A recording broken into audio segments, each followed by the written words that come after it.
are now listening to the War Report Podcast Network. What is up, everybody? Welcome back to the College Duke Podcast. I'm Dylan Larck. Able to take on Twitter. Hey, talk to the latest Auburn football news because it is the Deep South's oldest rivalry week. Auburn hosting Georgia in a night game that, could bode well for Auburn's future or could continue what we have seen over the past few weeks. And get 3 because now we get the bye week to kind of relax and get ready for this game. And again, something that's a good thing to talk about with this game is the fact that it is in fact a night game, which again there's a lot for Auburn to take and run with when it comes to this particular game. Auburn has not beaten Georgia since 2017. Kirby Smart is 9-1 versus the Auburn Tigers, winning at least one game a year because of 2017. Auburn got the dub, but of course turned around and lost the SEC championship to Georgia. So Auburn coming off a bye. You get 2 weeks to prepare, coming off of 2 back-to-back losses to right now 2 top 10 opponents. But regardless, this offense is completely under a microscope right now. And Hugh Freeze in his press conference mentioned this is the start of season 2 of this season. So again, in typical Tuesday fashion, we're going to sit here and we're going to break down the 5 keys for Auburn to take down the Georgia Bulldogs this Saturday. So starting off, and I think that's something that we can really, this has been an issue throughout the entire season thus far. Staying ahead of the chains. Auburn has been so undisciplined, and the questionable play calling has costed Auburn so much this season. In something he mentioned in the presser, talking about having an offensive lineman who has an issue with hearing in loud environments, which is absolutely ridiculous. To talk about Xavier Chaplin, he has a hearing issue, which if he does, more power to him. But how did you not catch that sooner? Like, what were you talking about? Like, this had to be an issue that you're also seeing at Jordan-Hare Stadium because the environment's loud there too. And Freeze mentioned that he's been the offense has been putting itself behind the chains quite a bit. Auburn cannot afford to have these 2nd and long, 3rd and long, these situations against the Kirby Smart defense that, if you are predictable, if you're in a obvious passing down, they're going to be ready for it. And penalties and sacks and all these negative plays have just killed drive after drive after drive for Auburn in an offense that is talented enough to be one of the best. And again, you can't beat Georgia when you're constantly playing 2nd and 13 football. You can't beat Georgia whenever you're constantly in 3rd and 9 or 3rd and 12 or 3rd and 22, whatever you are in. You can't beat Georgia that way. You have to play perfect football about this point. And again, I don't think Auburn even has an identity offensively going into this week. And, they have to find that sooner rather than later. And by sooner, I mean as soon as possible, meaning you should have got one last week. And I think the key here for Auburn is those short yardage success plays that, we haven't really seen too much of. And when we have seen it, it's not been something that the coaching staff has relied on heavily. The run game efficiency has been working. The quick passing game, I would argue, has also had some tendencies to work. And again, you're going to have to try to tear this Georgia defense apart piece by piece. And you're going to have to take the yards that you get easily before you can start doing, of course, the offense that you're wanting to do. And of course, the offense is built around the talent to create these big plays for your team. Now, as I kind of get to the next one, it kind of builds off of it. I mean, Georgia's defense is going to adjust to whatever Auburn throws at it.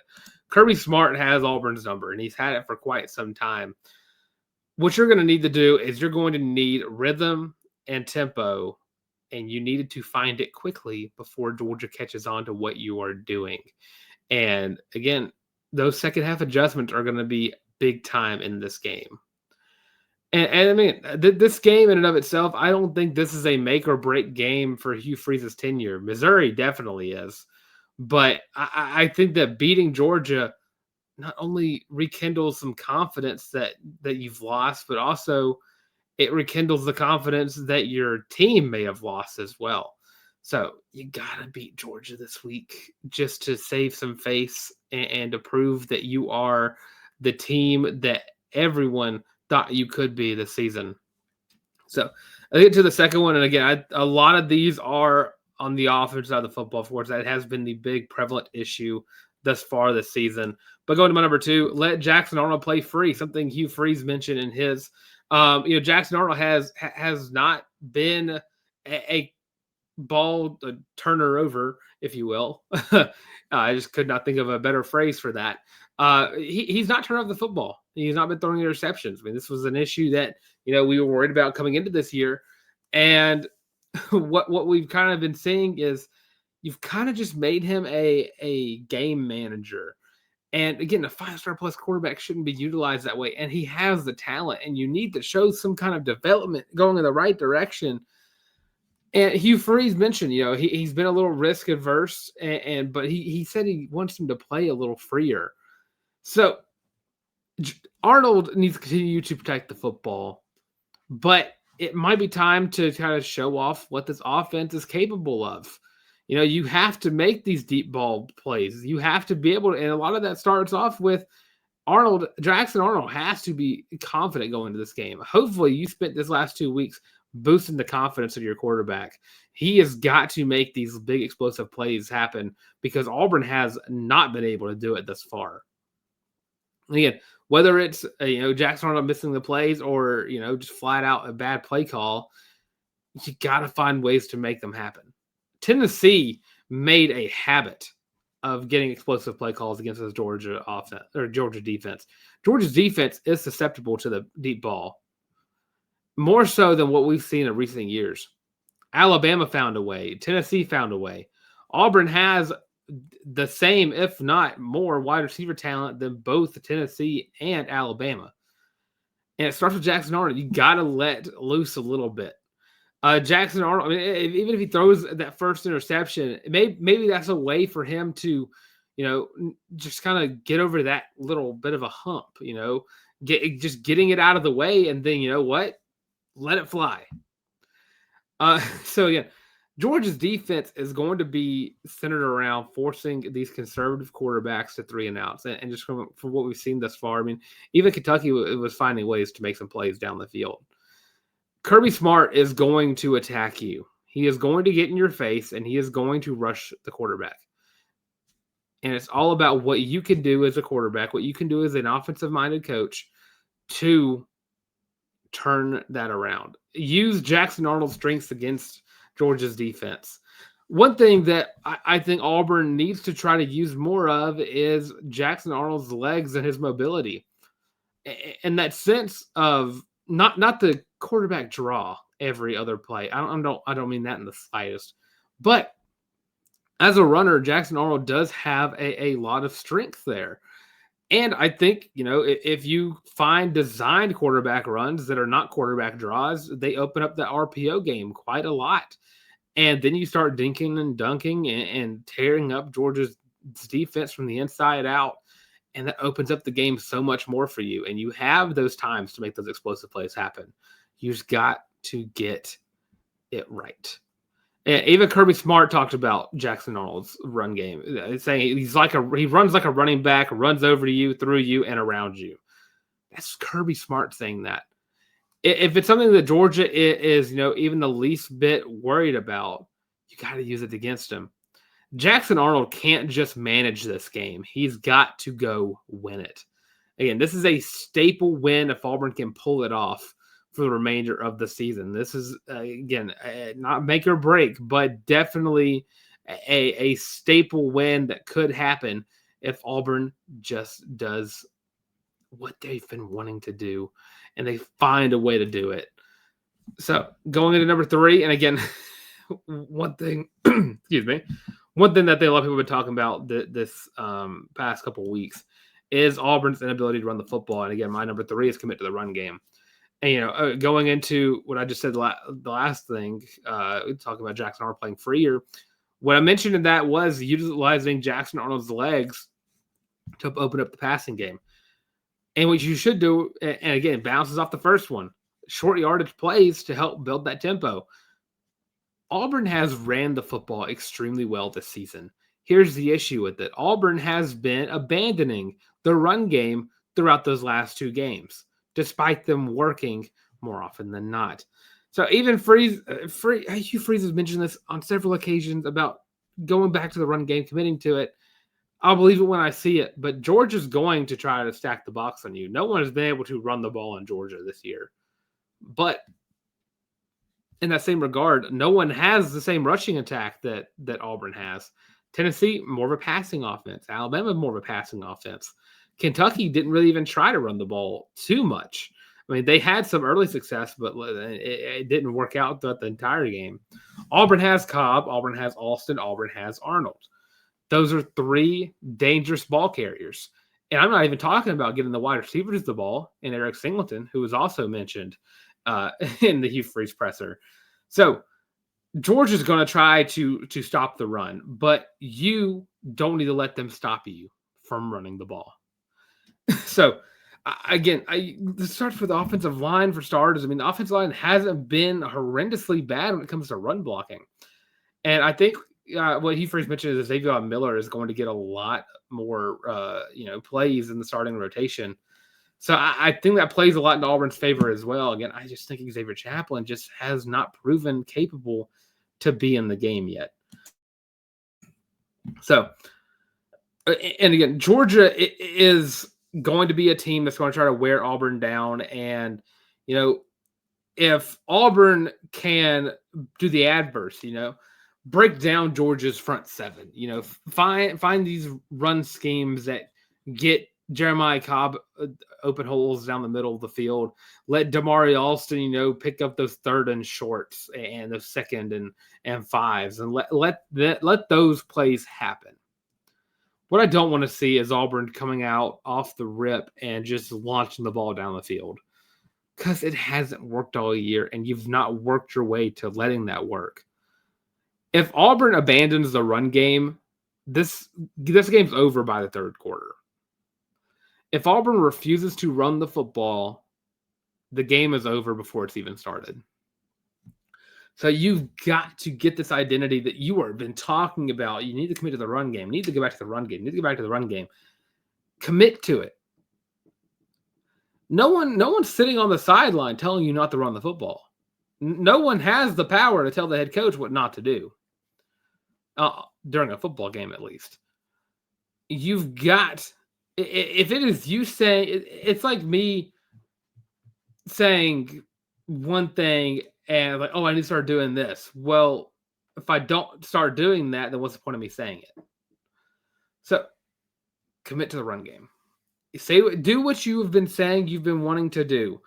I don't need to wait until another Kentucky game to come around where Auburn finally decides, oh, we have running backs. Let them run for 200 yards. How did that happen? We've already seen Auburn run the ball extremely well this season. I don't know why Auburn keeps abandoning it. I understand you want to pass the ball down the field. You've not built up to it yet. Run the football. And guess what? When you run the football, it opens up those big plays. When you let Damari Alston and Jeremiah Cobb cook, you're going to have those RPAs open up. Those play action passes are going to open up.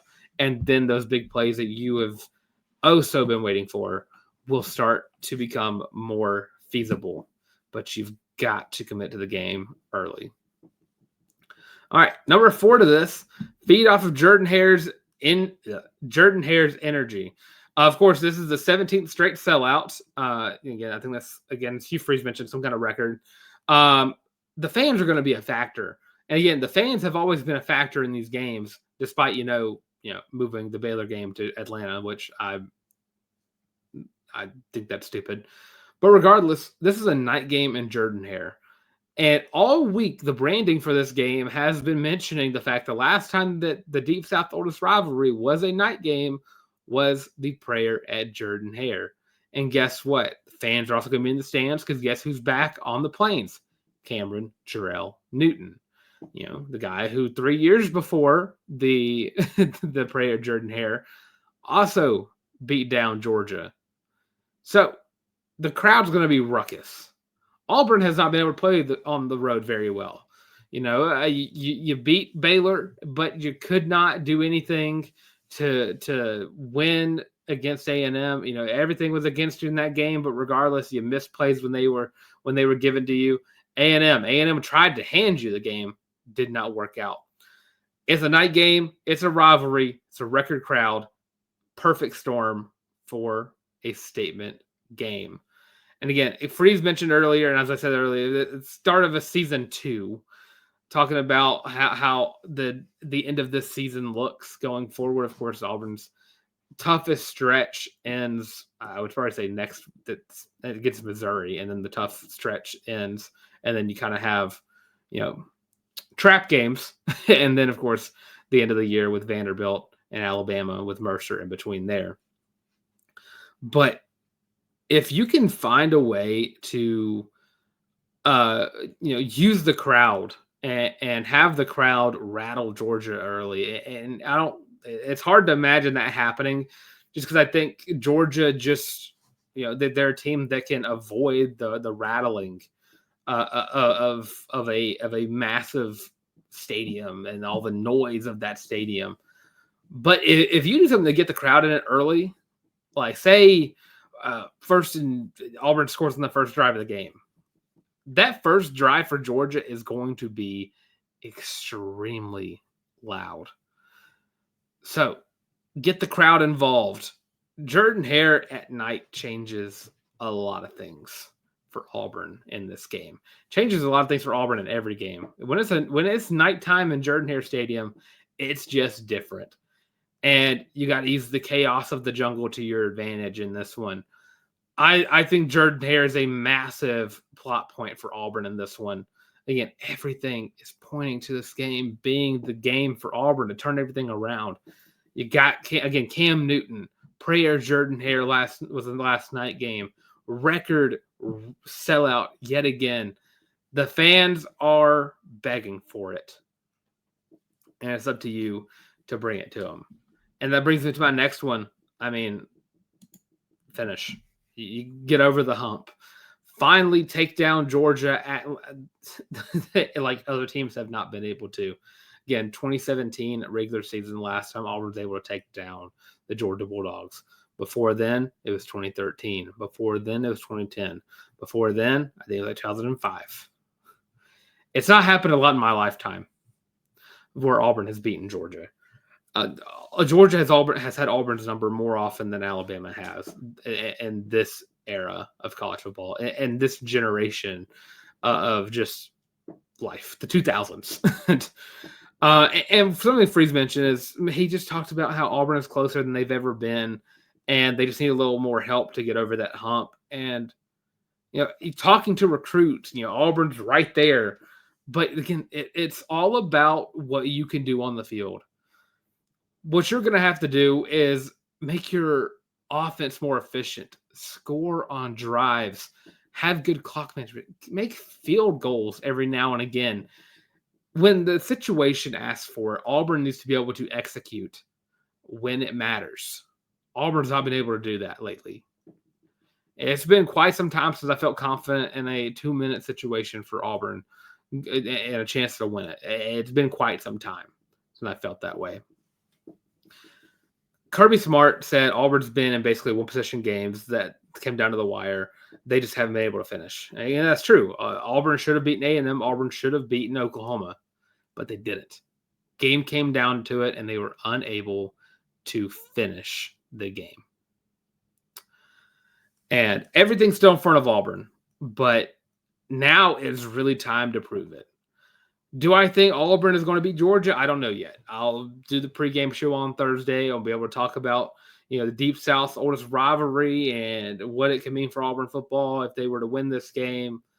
And again, to answer that quickly, it means everything to finally take down Georgia. And again, if you take down Georgia, everything seems like it could fall into place in the correct way. again, you beat Georgia and you start building off of that. I desperately think that you could find yourself into a playoff situation later on in the year.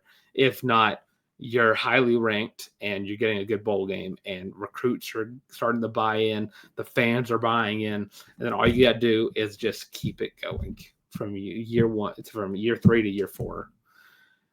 So with that, that's going to do it on the College Loop Podcast. Of course, don't forget to like, comment, subscribe. Leave your thoughts as well. What key do you think is most important for Auburn to take down the Georgia Bulldogs this Saturday? And, of course, the Deep South's oldest rivalry. Of course, let me know in the comment section below. Of course, thank you all that have subscribed to the channel. As of late, we are currently 20 subscribers away from hitting 1,000. Super cool that we're so close to that milestone. I cannot wait to reach it. When we get a little closer, I might just have to put the live feed on there and then just sit there and watch it throughout the show. But yeah, super stoked to be that close to 1,000 subscribers. Thank you all who have subscribed to the channel as of late. You know, the best days of the College Loop are ahead. I was looking through I think Social Blade, and they had like a little future outlook. It's like 20 days you'll hit 1,000, and it's like, okay, cool. And then it's like 2 years you'll hit 2,000. And 3 is like 4 years you'll hit 3,000. I think that's so cool that number just keeps getting closer and closer and closer. So yeah, just again, thank you all who have followed the College Loop. Don't forget to follow us on social media platforms as well. All of them are at the College Loop. Of course, you got me as well on Twitter at Yaboy the Tank, at YABOY the Tank. You also got me on Instagram as well at Larck, at DYLNLRCK. And of course, YouTube, not your thing. There's also the podcast app, Spotify podcast, Google Podcasts, Amazon Music, again, at the College Loop. But with that being said, thanks for tuning in to the College Loop Podcast. Leave your predictions for Auburn versus Georgia this weekend. And, of course, don't forget to mention what key you think Auburn needs to really hit on this weekend. But with that being said, thanks for tuning in to the College Loop Podcast yet again. And, as always, War Eagle.